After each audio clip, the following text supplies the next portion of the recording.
Yunani udah, Nordik udah, Mesir udah, Mesopotamia kuno udah, Jepang udah, Korea udah. Sekarang waktunya kita bahas penciptaan dunia atau awal mula dunia menurut mitologi China.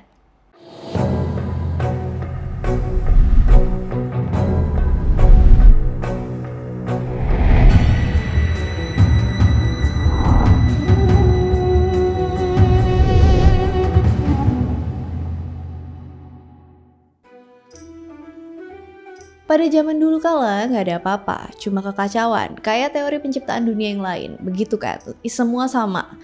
Kosong terus muncul kekacauan. Nah, kekacauan itu membentuk telur kosmik. Telur ini ngapung di dalam ketiadaan. Langit dan bumi masih bercampur di dalam telur itu, begitu pula energi yin dan yang. Telur ini berinkubasi selama kurang lebih 18.000 tahun, sampai akhirnya energi dalam telur menghasilkan makhluk hidup pertama, yaitu seorang raksasa yang tertidur bernama Pangu. Suatu hari Pangu bangun nih, dan dia ngerasa nggak betah di dalam telur. Dia pakai kapak yang nggak tahu asalnya dari mana, dan kemudian mecahin telur itu.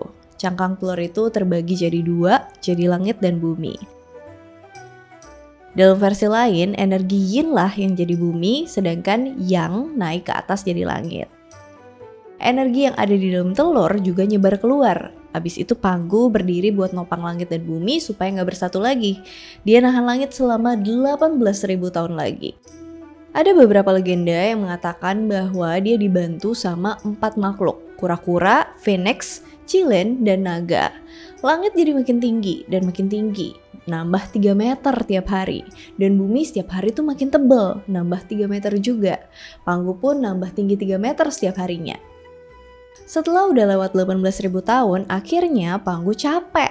Terus Pangu tidur, tapi gak bangun-bangun lagi. Dia meninggal. Pas Pangu jatuh, hal yang luar biasa terjadi.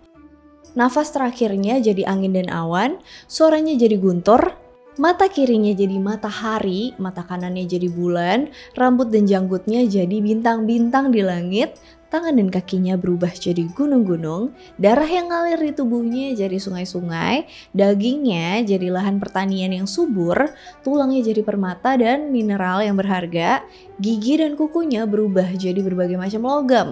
Bulu kecil, even di kulitnya berubah jadi tumbuhan dan pohon. Dan epicnya nih, keringetnya jadi hujan yang numbuhin dan melihara segala hal yang ada di bumi. Jadi ini toh alasan kenapa air hujan itu asin. Kalau dalam versi yang lain, air matanya berubah jadi sungai yang mengalir dan pancaran matanya berubah jadi guntur dan kilat. Pas Pangu bahagia, matahari bakal bersinar terang dan hari jadi cerah. Pas Pangu marah, awan hitam berkumpul di langit dan jadi mendung. Nah, soal penciptaan manusia, di versi yang lain nyeritain kalau kutu-kutu yang ada di tubuh Pangu itulah yang jadi manusia dan hewan-hewan. Makanya kalian tuh gak usah sombong, karena kalian itu tercipta dari kutu, menurut mitos ini. Nah, sebagian orang berpendapat kalau roh Pangu ini tuh gak mati, tapi cuma tersebar ke dalam jiwa manusia. Makanya dalam kepercayaan Tiongkok kuno, mereka tuh meyakini kalau jiwa manusia itu sumber dari segala hal atau jiwa dari segala materi yang ada di dunia ini. Menurut mitos ini, Pangu adalah makhluk tertinggi pertama dan pencipta langit dan juga bumi. Dia tuh biasanya digambarin sebagai kurcaci raksasa. Ditutupin rambut gitu, kalau enggak kulit beruang atau daun, dan juga punya tanduk di atas kepalanya, dan pahat atau palu atau telur yang ada di tangannya. Cerita Pangu ini udah tertanam kuat dalam tradisi Tiongkok dan banyak diceritain kalau ngomongin tentang mitos penciptaan dunia. Cerita ini disebutin pertama kali dalam buku tentang mitos Cina yang ditulis sama Su Cheng pada periode 3 kerajaan atau sekitar 1800 tahun yang lalu. Mohon maaf ya pronunciation-nya kalau kurang tepat. Dan sebagian orang berpendapat kalau itu mungkin berasal dari Cina Selatan atau Asia Tenggara. Ada lagi nih, versi Pangu yang lain. Versi ini berasal dari orang-orang Miao, Yao, Li, dan beberapa penduduk di China Selatan. Versi Pangu yang ini jelasin tentang asal-usul manusia. Ceritanya gini. Di atas langit, tempat tinggal para dewa, ada dewa yang namanya Kausin. Dia bertanggung jawab atas bumi. Kausin ini punya seekor anjing tutul yang cantik. Anjing ini digedein di atas piring yang ada di dalam labu. Jadi anjing ini dikenal dengan sebutan Panhu. Lama-lama jadi Pangu. Kaosin ini punya musuh bebuyutan yang namanya Fang. Suatu hari, Kaosin bikin sayembara di antara penduduk langit. Siapa yang bisa bawa kepala Fang di hadapanku, maka kalian bisa menikahi putriku. Tapi Fang ini dikenal punya prajurit yang kuat, jadi orang-orang tuh takut. Panggu dengar hal ini. Pas Kaosin tidur, anjing ini keluar dari istana dan pergi ke Fang. Fang yang ngeliat anjing cantik itu ngadain perjamuan atau pesta karena dia ngira Kaosin udah lemah, bahkan anjingnya pun ninggalin dia. Pada malam hari, Fang yang udah mabok abis pesta tidur dong di kamarnya. Abis itu Panggu masuk ke dalam kamar Fang dan bunuh Fang dengan cara gigit kepalanya sampai putus. Terus dia bawa kepala itu ke majikannya, Kaosin. Kaosin seneng banget sama apa yang dilakuin sama Panggu. Dia pun merintahin pelayannya buat kasih makan Panggu daging yang banyak. Tapi Panggu gak makan daging itu, bahkan gak makan sama sekali sampai 3 harian deh. Kaosin heran kan, kenapa anjingnya gak mau makan? Apa mungkin anjing itu mau menikahi putriku? Jeng jeng. Tiba-tiba Panggu ngomong, jangan khawatir Tuan, tutupi aja aku pakai lonceng emasmu selama 7 hari 7 malam dan aku akan berubah jadi manusia. Kalau versi cerita lainnya itu tuh di dalam bejana emas bukan lonceng. Anyway, Kaosin ngelakuin apa yang Panggu minta dan lonceng itu gak boleh dibuka sama sekali sampai 7 hari 7 malam. Tapi sayangnya di hari ke-6 putrinya Kaosin tuh khawatir sama Panggu karena belum makan dan dia pun ngangkat lonceng itu. Tubuh Panggu berubah jadi manusia, tapi kepalanya masih berbentuk anjing. Sihirnya pun udah gak bisa bekerja alias expired dan Panggu selamanya jadi manusia berkepala anjing. Kaosin akhirnya mau gak mau ya nikahin Panggu sama putrinya. Setelah nikah nih, putrinya milih buat tinggal di bumi, tepatnya di daerah terpencil pegunungan selatan China. Mereka pun hidup bahagia di sana, punya 4 orang anak. Anak mereka lah yang kemudian jadi nenek moyang manusia. Beberapa orang berpendapat kalau mitos tentang Panggu yang diceritain di awal tadi berasal dari cerita rakyat Panggu si manusia berkepala anjing ini. Entah ya sama atau enggak, tapi kedua cerita tadi tuh cuma sama di penamaan aja, ceritanya tuh bener-bener beda banget kan. Orang-orang China sendiri tuh punya interpretasi yang beda nih soal Panggu. Tapi cerita tentang Panggu si raksasa tuh lebih terkenal dan diterima sebagai mitos penciptaan di China. Ada lagi nih mitos penciptaan di mana tokoh utamanya adalah seorang dewi. Kita balik lagi ke cerita awal di mana Panggu tuh udah mati dan tubuhnya berubah jadi berbagai macam bentuk. Beberapa ratus kemudian, Dewi Nua turun ke bumi buat nikmatin alam ciptaan Panggu tadi. Nua digambarin bertubuh wanita dari pinggang ke atas dan badan ular dari pinggang ke bawah. Abis jalan-jalan di bumi, Dewi Nua ngerasa ada yang kurang nih. Dia istirahat di Sungai Kuning, Yellow River, Huanghe, sungai terbesar kedua di China. Di situ dia ngeliat pantulan dirinya sendiri dan mutusin buat bikin manusia. Manusia pun dibentuk dari lumpur kuning pakai tangan Dewi Nua sendiri. Setelah itu Dewi Nua niupin semacam roh dan manusia pun hidup. Lebih mending ini sih daripada cerita manusia diciptain dari kutu ya. Nah, Dewi Nua tuh seneng banget sama ciptaannya itu dan kemudian bikin banyak manusia. Tapi lama-lama dia kecapean juga sih. Terus dia ambil batang tanaman anggur dan dia cambuk lumpur itu. Setiap kibasan yang dia buat, jatuhlah tetesan dari lumpur itu yang jadi manusia. Manusia yang diciptain dari tangan Nua sendiri jadi manusia pilihan atau bangsawan. Tapi manusia yang tercipta dari tetesan lumpur yang dicambuk-cambuk tadi itu jadi manusia biasa. Apalah aku rakyat jelata dari tetesan lumpur. Karena capek terus-terusan nyambuk, Dewi Nua nyiptain manusia dengan 2 kelamin, pria dan wanita, supaya mereka bisa meneruskan keturunannya sendiri dan gak punah. Akhirnya makin banyaklah manusia di muka bumi ini. Beberapa waktu setelah penciptaan itu, terjadi peperangan antar para dewa. Dewa air Kongkong berperang dengan dewa api Curong, yang pada akhirnya si Kongkong kalah. Karena kesel, Kongkong benturin kepalanya ke gunung Puco. Gawat nih, soalnya gunung ini tuh pilar penahan langit. Alhasil, langit pecah. Jadi air yang ada di langit tuh jatuh ke bumi dan ngakibatin banjir besar. Api besar juga berkobar dan gak mau padam. Banjir besar berkecamuk dan gak bisa dibendung. Binatang buas melahap orang-orang yang gak bersalah. Burung ganas memangsa yang lemah dan tua. Nua pun gak tega kan ngelihat umat manusia menderita. Dia nolong mereka lah ya kan. Dewi Nua ngumpulin batu 5 warna. Terus ngelebur batu itu buat ditempelin ke langit yang retak. Dari sinilah kemudian menjadi asal muasal awan dan pelangi. Karena khawatir kalau langit bakalan runtuh lagi, dia pun bunuh kura-kura gede dan pakai kakinya sebagai pengganti pilar buat nahan langit. Terus dia bunuh naga hitam buat nyelamatin manusia dan bikin bendungan dari abu alang-alang buat nahan banjir. Abis itu Noah naik ke langit ngendarain kereta guntur yang ditarik sama naga bersayap dua dan dua naga hijau yang bertanduk sambil megang benda keberuntungan di tangannya. Noah dituntun sama naga putih dan seekor ular ngikutin dia di belakangnya.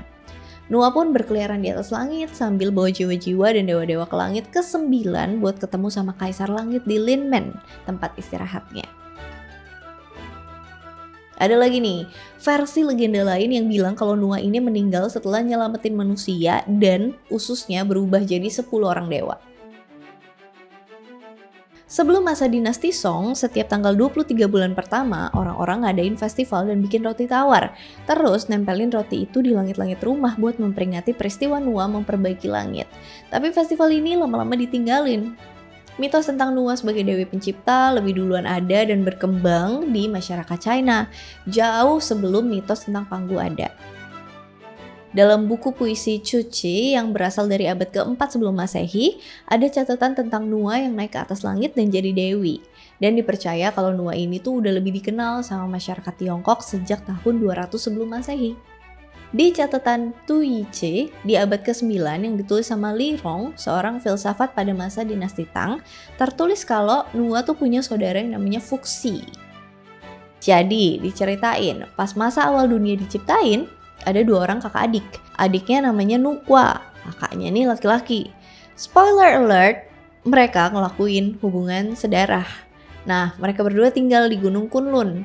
Suatu hari mereka kepikiran buat jadi pasangan suami istri.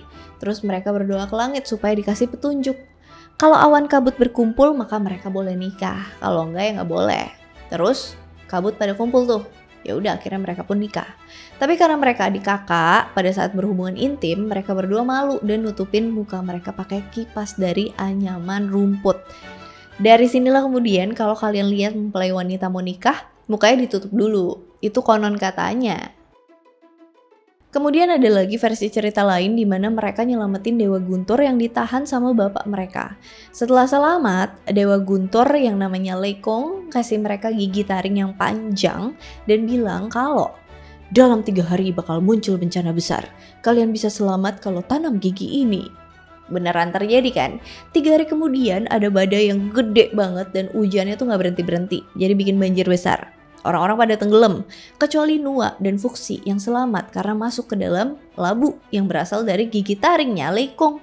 Jadi giginya tuh ditanam, terus berbuah labu gitu. Labunya dipakai mereka buat nyelamatin diri. Akhirnya karena yang tersisa cuma mereka berdua, mereka pun ngelakuin hubungan sedarah. Dan dari keturunan mereka lah manusia bisa ada sampai sekarang. Kisah Fuxi dan Noah sebagai pasangan suami dan istri ini juga ada di dalam naskah Sutra Chu yang ditemuin di makam negara bagian Chu di Tiongkok Selatan. Naskah ini diperkirain berumur 2300 tahun.